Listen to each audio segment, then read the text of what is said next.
आज से तकरीबन 90 साल पहले तक इंसान के लिए कुल कायनात सिर्फ हमारी कहकशां यानी मिल्की वे ही थी। लेकिन फिर एक अजीम टेलीस्कोप ने हमारा कायनात को देखने का जाविया ही बदल कर रख दिया।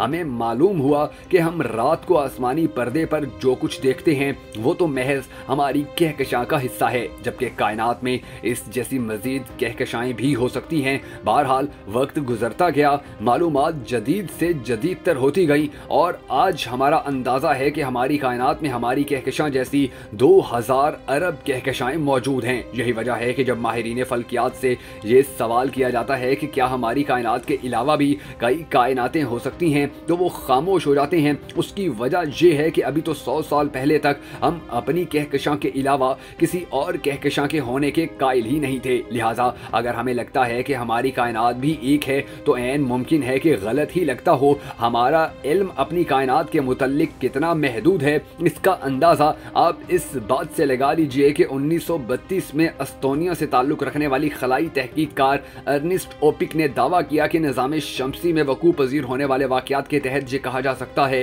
कि निज़ाम शमसी के किनारे पर बर्फ़ के बड़े बड़े बादल मौजूद हैं और उनकी तह नाकाबिले बयान हद तक मोटी है। उसके इस मफरूज़े पर तहकीक के बाद डेनमार्क के साइंसदान ने 1950 में दावा किया कि निज़ाम शमसी में जितने भी दुमदार सितारे हमें दिखाई देते हैं वो दरअसल निज़ाम शमसी के एक खास हिस्से से आते हैं। इसकी इसी तहकीक की बिना पर निज़ाम शमसी के इस मखसूस हिस्से को ओरिट क्लाउड का नाम दे दिया गया। ये दरअसल हमारे निज़ाम शमसी के गिर्द नजर न आने वाला बर्फ के गोलों पर मुश्तमिल एक हिसार है जो अंदाजन हमारे निज़ाम शमसी से 1 से लेकर 3 नूरी साल तक फैला हुआ है। इसकी पट्टी में बर्फ के बने हुए शहाबिये मौजूद हैं जो अगर कभी सूरज की जानिब लपकें तो दुमदार सितारों की सूरत में हमें नजर आते हैं। कहते हैं कि जब हमारा सूरज मारिज़ वजूद में आ रहा था तो इतने ज्यादा फासले पर मौजूद गर्दो गुबार मिलकर सैयारे नहीं बना पाया। लिहाजा ये आवारा बर्फीले पत्थर उस वक्त से सूरज के गिर्द खौल की सूरत में मौजूद हैं और हो सकता है कि जमीन पे जिंदगी की शुरुआत इन्हीं बर्फीले पत्थरों से हुई हो, क्योंकि निज़ाम शमसी के वजूद में आने के बाद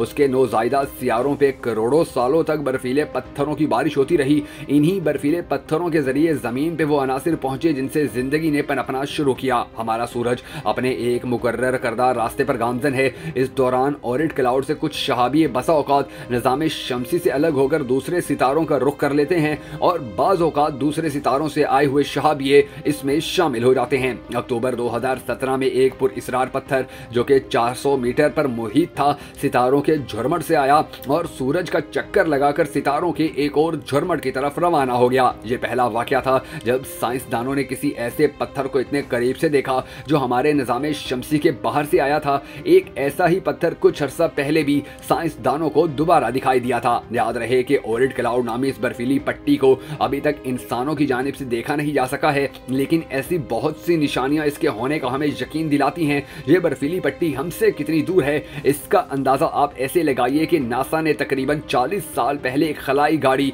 वॉयेजर 1 निज़ाम शमसी से बाहर भेजी जो अब तक तकरीबन 22 अरब किलोमीटर से ज्यादा का सफर तय कर चुकी है। इस खलाई गाड़ी को 17 किलोमीटर फी सेकंड से सफर करते हुए 40 साल गुजर चुके हैं, लेकिन इसको भी ओरिट क्लाउड में दाखिल होने के लिए अभी मजीद 300 साल दरकार हैं और दाखिले के बाद इसको ओरिट बादल से निकलने में 30,000 साल लगेंगे। आगे आप खुद अंदाजा लगा लीजिए कि हमारी ये कायनात कितनी वसी है। हम कायनात के किनारों के मुतल्लिक इसी खातिर हतमी कुछ नहीं कह सकते क्योंकि अभी तो हम अपने निज़ाम शमसी के किनारों के मुतल्लिक भी मुकम्मल नहीं जान पाए हैं। शायद इसीलिए मशहूर हयाती कीमियादान JBS हेलिडन को कहना पड़ा था कि ये कायनात सिर्फ इतनी ही पुरइसरार नहीं कि जितना तुम सोचते हो, बल्कि ये इससे भी कहीं ज्यादा पुरइसरार है कि जितना तुम सोच सकते हो।